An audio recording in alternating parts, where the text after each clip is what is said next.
The following takes place between 9 a.m. and 10 a.m. Events occur in real time.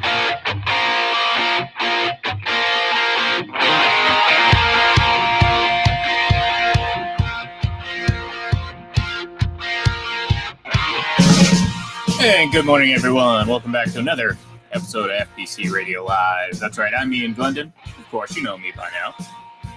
I'm the one usually up here on the screen all the time. And you know what? You can see on the little notification there on the bottom of the screen, I am not alone. That's right. I am once again joined by Mr. John Sapichetti. He's sitting up in his lair up in eastern United States. That's right, Massachusetts, where I used to come from. John, how you doing today?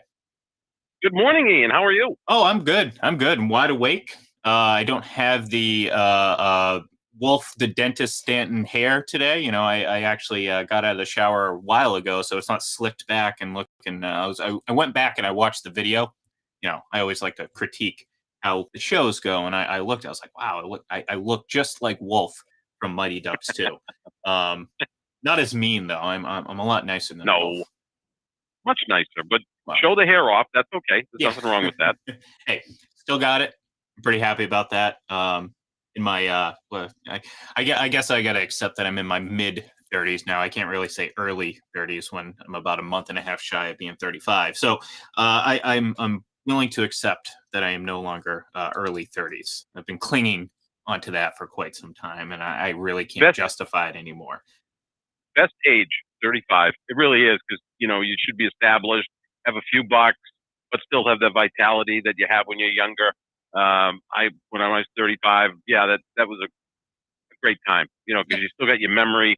There's things I can't sometimes remember, and there's things that I remember, and I'm like, why do I remember that? But of course, I'm 58, so you'll get to that point at some point. But yeah, the mid 30s is a phenomenal time, because it's kind of like your peak.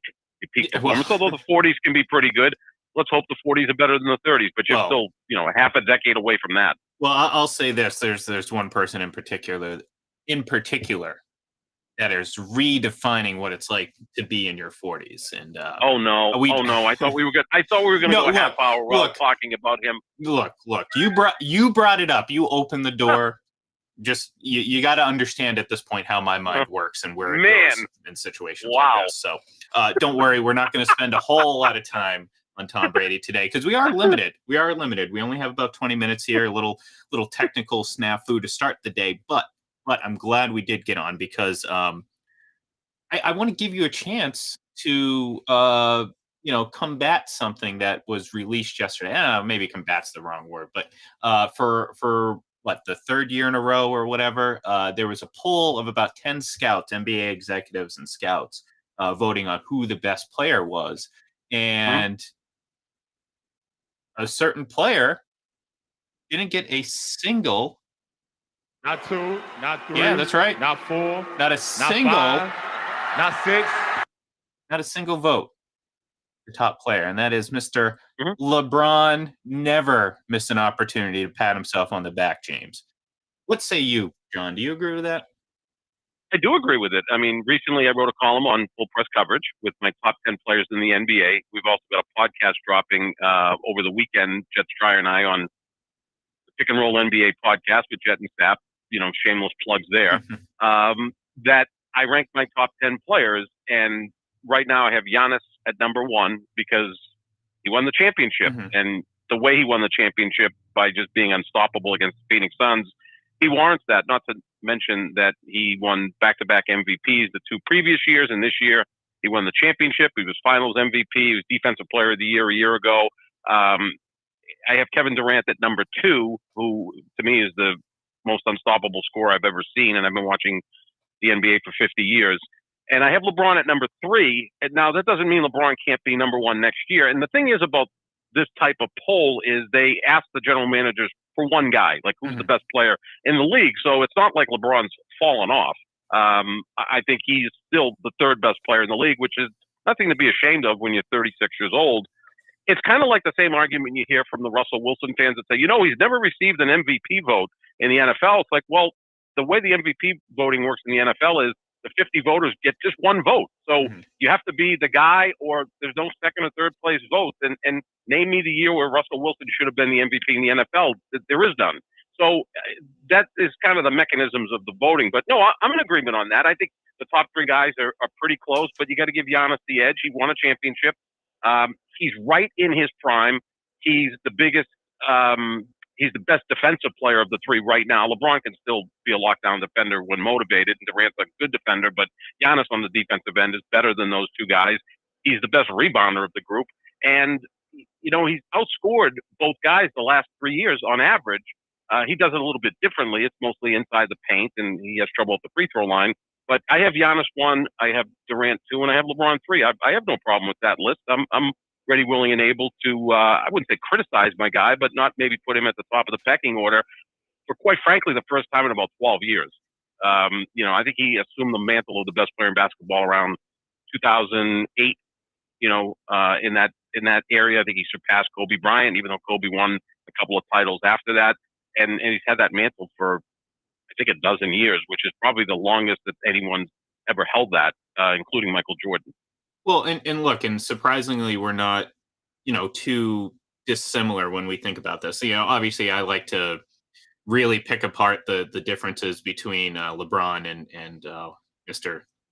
40-year-old down here in Tampa. I'm not even going to say his name. Don't even say his name. We know who it is. I'm gonna try to go the entire show without actually saying his name. You can't, Ian. That's like me going to the Cheesecake Factory and not ordering cheesecake. That's an impossibility. But say his name. He deserves to have his name said. He's phenomenal. And, all right. And the comparison is always Super Mr. Bowl. Brady. Mr. Super Bowl. Mr. Super Bowl. Why not? I coined that term earlier this year, and I'm hoping it sticks. I like that. That's why not rename the trophy the Brady Trophy at that point? At this point, you might as well. You might as well. No, look, the dynamic can be similar. So, the way I look at it, obviously, the NBA is a little bit different. It's kind of like, we've had this discussion before. Just because you win the MVP doesn't make you the best player in the way. It just means you had a phenomenal season, and it's not meant to diminish that. But at the end of the day, LeBron hasn't won an MVP in how many years? It doesn't Since mean 2013. Yeah, right. It doesn't mean that he wasn't the best player, right, every year of that stretch. Now, to your point, Giannis has won a few MVPs recently and is coming off the championship. So I think there's certainly a far more legitimate case that maybe that mantle has passed a little bit because in the NFL, people, I take a very similar approach, but I also maintain that Brady is still the best because there really hasn't been a Giannis yet. People want to think Patrick Mahomes was Giannis, right? But again, that's it's really not the same. And obviously Brady's coming off winning his second Super Bowl in 3 years, and of course with a new team. And let's not forget, I mean, he was an MVP in 2017.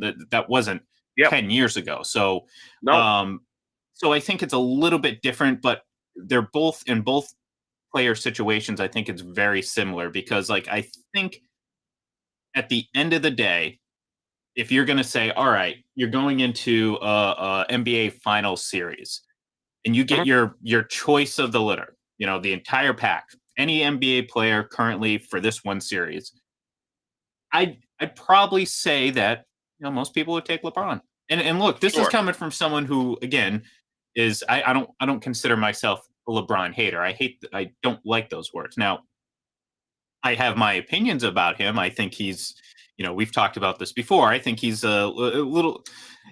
I think he has a inflated view of himself.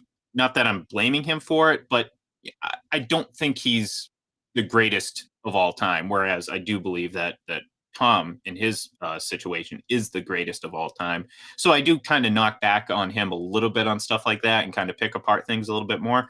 Doesn't mean I'm a hater.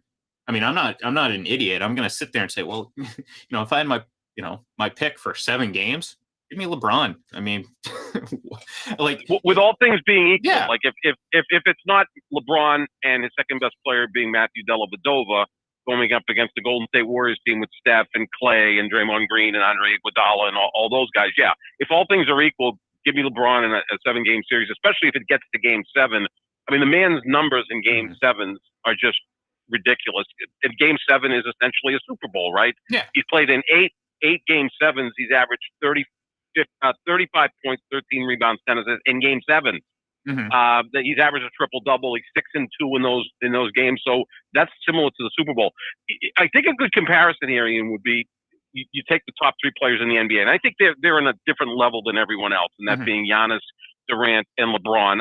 Number 4, I have Luka. And Luka is ascending, but Luka also is a disaster on the defensive end, and I need to see him be in better condition to really move up there. And I think in 5 years, Luka could be the best player in the league. But we'll leave those 3 guys separate, and now we'll take the 3 quarterbacks that we always, bang heads on: Mahomes, Rodgers, and Brady. In some sense, they're very similar to the 3 basketball players. They're like, okay, Giannis and Mahomes.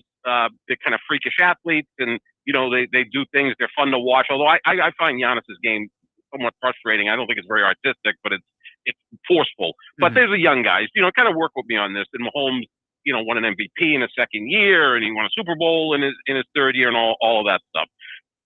To me, Durant and Aaron Rodgers are the same guy. I've been saying that for a decade. Not only on the court and on the field, but off of it as well. I mean, they're both very petty, thin-skinned guys, extremely smart.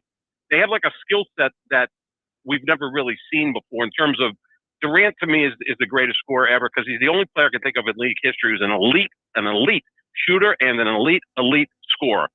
Generally, you're one or the other. He's elite, and I'm using it twice to really accentuate that at both of those things.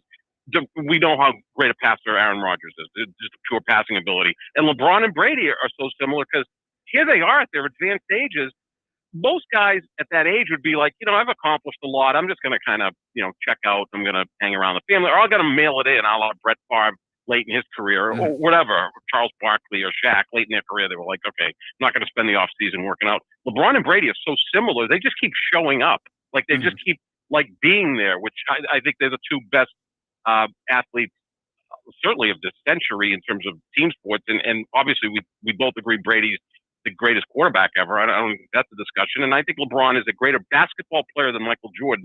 There's other discussions you can have, impact on the game, global icon, all of that fun stuff. That's a different discussion. But I think that's a pretty good comparison. And actually, you just give me an idea for a column. Well, thank you very much. Oh, good. Well, that's what I'm here for. No, well, and I think we both agree that the greatest basketball player discussion, that discussion's so much more muddied than I think the football one. Although I think, people want the football one to be more of a discussion. We talked about this a little bit yesterday. The obvious answer is the right answer. People overly complicate things. And I blame a lot of this on stats too, because again, it takes stats out of it and just based on the information, like the example I used yesterday, if you found someone that had no idea about anything and you were able to explain the finer points of the game of football and you laid out, okay, this player has, nearly doubled his, contemporaries in playoff success. He's, one of the most, successful and accomplished players in the regular season. That person, thinking logically and reasonably, would say, oh, well, there you go. There's the best player. Now, again, with basketball, it's tougher because, Michael Jordan, who, again, a lot of people, is certainly before LeBron's ascension, considered was the greatest basketball player of all time, but he was never the leading title winner, so that wasn't a standard. I think, again, in football, the fact that Brady has so many more already right now, I think that makes the championship debate more of a bigger factor. But again, that's not dismissing his statistical prowess and his other individual quote unquote accomplishments. And that's something that, again, that compares to LeBron. But again, the discussion gets a little bit crazier because you can bring in a lot of other factors in the greatest basketball player of all time. Because again, it's not about just championships or just this, because LeBron has pretty much a little bit of everything. And that's what I think is his greatest case is winning on multiple teams, playing, at this point at the level at his age, which he still has time to add on to that. I mean, he starts pushing 40, like crossing 40 and still playing at a high level, at a relatively high level. I mean, that's going to go a long way, in my opinion, in his legacy. Whereas, I mean, at this point, again, some people want to say that Brady needs to prove something, and they're dumb. I mean, let's be honest. Like at this point, anything Brady does, it's like stacking up. If you're trying to not take out the trash, and you're putting, trash is probably the bad example here. But if you're stacking things, trying to make it as tall as it can be without falling over, that's what it is with Brady. You're just piling things on top now. There's no room. It's like saying Daniel Day-Lewis needs a fourth Oscar to really become the greatest actor ever, when we know he is. So there's all of that, and again, comparing basketball and football is so difficult. I love to do it because I look at their careers in context, but I mean, the basketball player can beat you on both ends. Look, LeBron's most famous play is a chase down block of Iguodala in Game 7 of the 2016 Finals. That's something a football player can't do. Like, you're not going to see Brady or Mahomes or Rodgers in the fourth quarter of a Super Bowl say, you know what, coach, can you put me in on defense, because I really feel I can influence the game on that side of the ball as well. So it's difficult to do that. No, I mean, does Brady have to go to the Detroit Lions and win a Super Bowl? I mean, and you know what? I wouldn't say no that he wouldn't do it. Like, isn't his mom originally from Michigan or whatever? Well, I mean, Minnesota? he went to one of those Michigan teams in Minnesota. He went to Michigan. Yeah, exactly. He went to Michigan.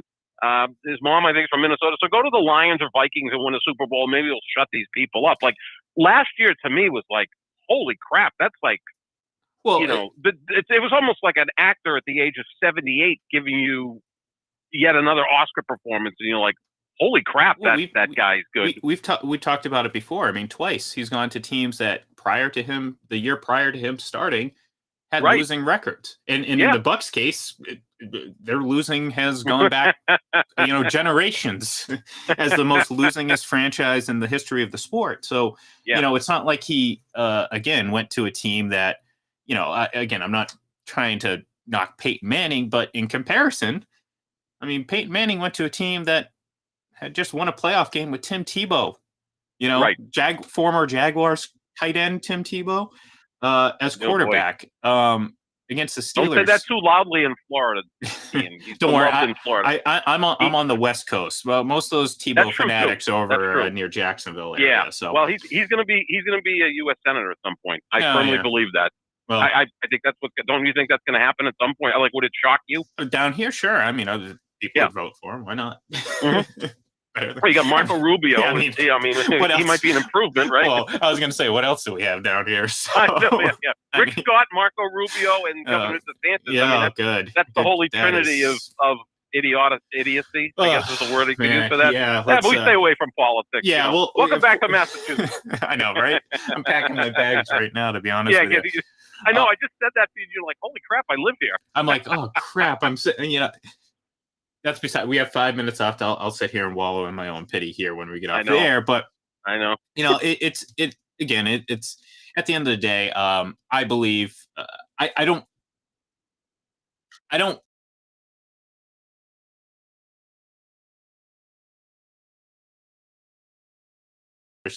That's again.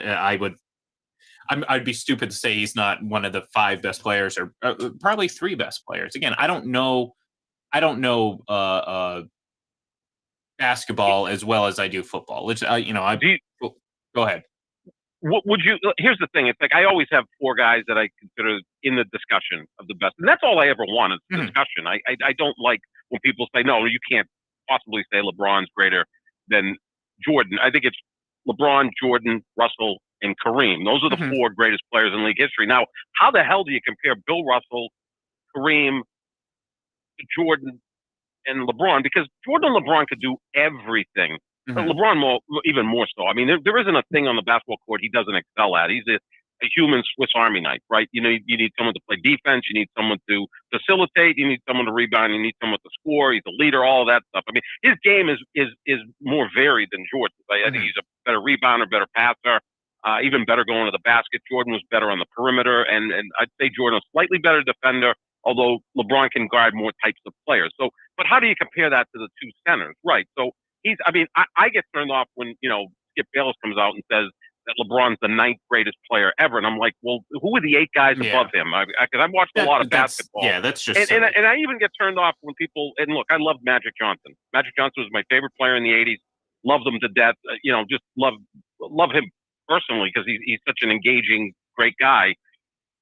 But LeBron's better than than Magic Johnson. He does everything Magic did except score about 10 more points per game and is a much better defender and a better athlete and more durable and has played a longer career. Like, I don't know what the discussion is. People go, oh, no, he's never surpassed, Magic is Magic at 5 titles. Okay, well, LeBron has 4, and Magic got to play with Kareem from the get-go. That's pretty good.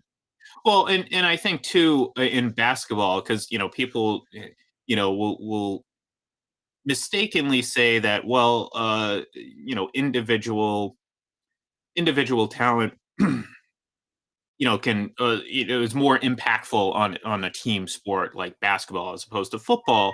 And my counter to that would be, and I think this is why you get these again more murky discussions when it comes to who's the best basketball player is, it's not exclusive to one position. So you mentioned it, Kareem was a center, Jordan was a forward, and so on and so forth.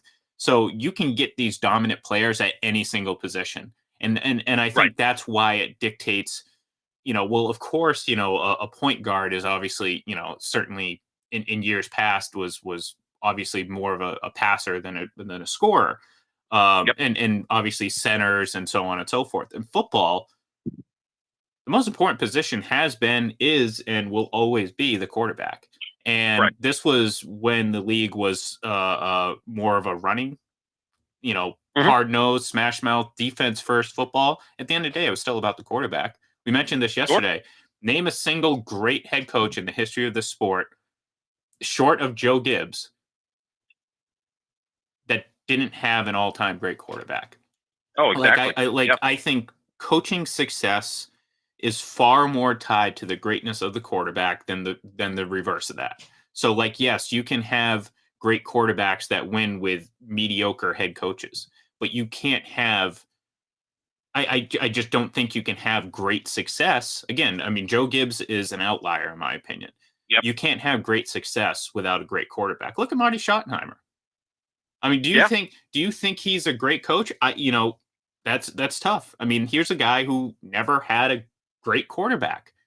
Joe Montana. Joe Montana, but Joe Montana was obviously way end of his career in the beginning of Phillip Rivers early on, and he got fired after a 14-2 season in which they lost to the Patriots. The greatest franchise in the 21st century.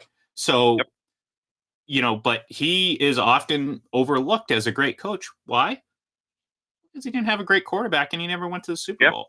And is it unfortunate for him? Sure. But at the same time, it kind of further proves that, well, you can be a great coach, and Marty Schottenheimer was a great coach.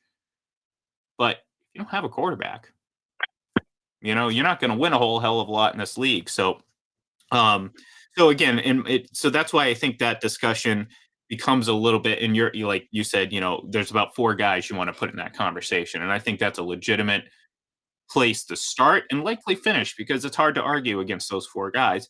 In football, again, at this point, I think it's getting to be a little bit more objective as opposed to subjective when it comes to this conversation, because we mentioned it a little bit yesterday. For everything, kind of like the Magic and LeBron thing, for everything great that Joe Montana did, Brady's done more or doubled it. So everything you praise Joe Montana for doing, well, Brady's done that and more. And it's not an opinion. It's just it's just what we've seen and what we've seen happen. So, and I think, again, the longer Brady plays, the higher, he's putting all this out of reach for others. But it just makes for a fun conversation. And it's in 10 years or whatever, when we look back, assuming both of these players, LeBron and Brady, still aren't playing, you can sit back and say, wow, for 2+ decades in 2 different sports, you legitimately saw 2 of the greatest, if not the greatest, players of that sport of all time. Yep. And this isn't the over the top use of the word GOAT. I can't remember what athlete came out. I think Michael Johnson said it recently on Twitter. He said, people use the term GOAT now as for players that they really like. And it's true. I mean, it's so watered down and overused that any player that has a relatively good whatever is considered a GOAT. And that's just not the case. It's singular. It's used for the greatest of the best of the best of the best of the best. Not a pretty good player, not a great player, but the very best, singular. So in that case, greatest is singular, and that's just an English lesson. That's pretty simple. I saw someone put out Mike Trout. I'm like, look, I love Mike Trout. He's the best player of the last decade.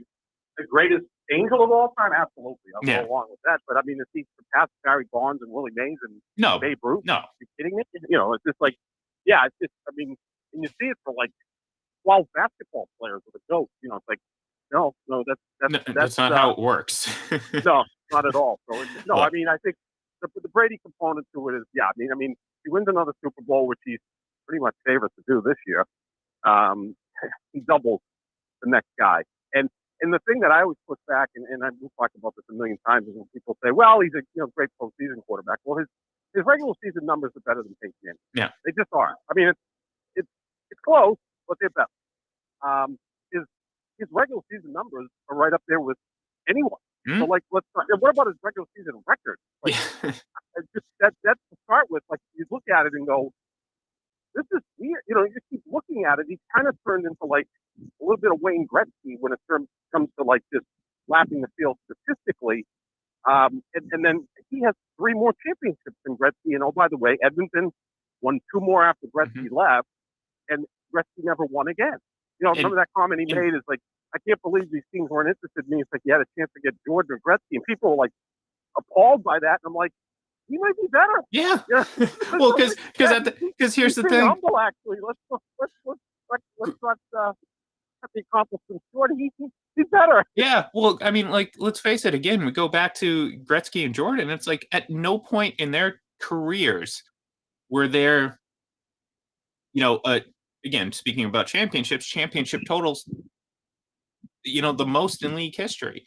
And then you add in the fact that the statistical and individual accomplishment. Again, people will lean and be like, oh, it's not about champion. Well, it is about championships. That's why people play sports. You play to win the game. I know Herm Edwards, thank you very much for that soundbite, because again, it's so lost on people. Like, people want to make every excuse in the world as to why someone didn't come through or say, oh, it's not, I fight back about this all the time, because in every situation, it's what do teams look for every draft? Well, the quarterback. Who's the most important player? The quarterback.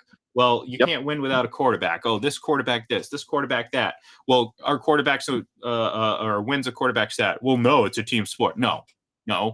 You can't come to accept that quarterback wins are a legitimate way to measure quarterback success. Now, again, doesn't mean that just like any stat in football, doesn't mean that when you break down every single win that you can find ones that, okay, maybe his play wasn't indicative of winning. Sure.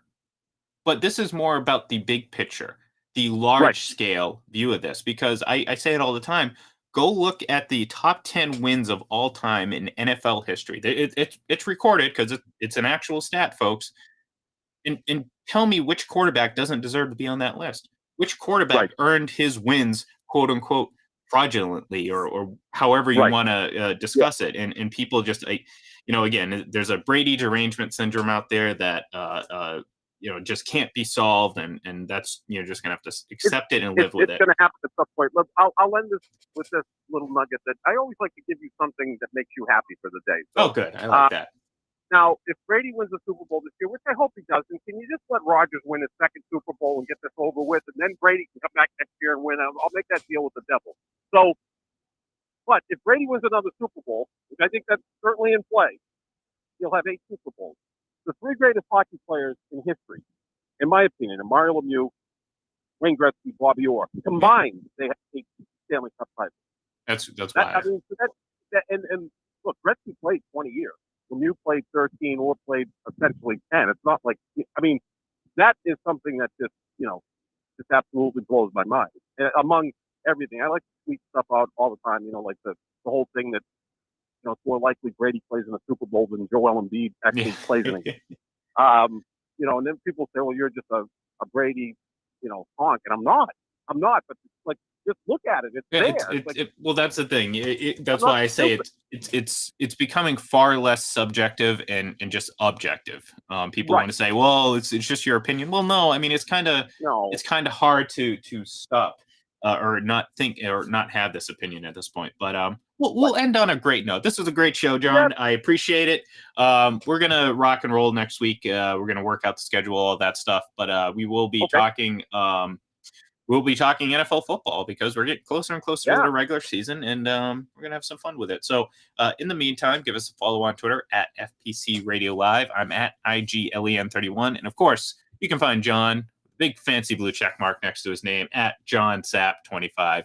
Have a great day. We'll have a great weekend, and we'll talk to you next week.